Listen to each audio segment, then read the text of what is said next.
American tourists died in St. Anne after allegedly falling from hotel balcony. Hi again and welcome. This is Links 007 TV News Report, and we'll be right back with the full and exclusive details to come. Welcome to Links 007 TV News Report, providing you with the best in local and international news updates.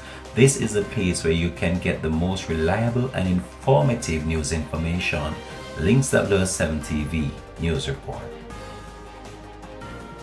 Welcome back and thanks for joining us. This is Links 007 TV News Report. The St. Anne police are waiting on the result of a post-mortem examination to determine the cause of death of an American businessman at a hotel in Miami Bay near Ocheria, St. Anne in the parish on Friday night. The deceased has been identified as 28-year-old Chase Brackham of Hikes Road, Zanesville in Ohio, United States. Reports heard that Brackham's body was found in a pool of blood on the ground of the hotel at around 9:55 p.m. on Friday. Moments before, the American was reportedly observed having a beer on the balcony of the hotel. Another guest reportedly went to check on Brackham and found him lying on the ground.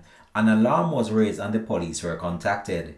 The body was moved to the morgue pending post-mortem examination to be conducted at a later date. The St. Anne police are probing the development. This has been Links 007 TV News Report. Thanks for watching.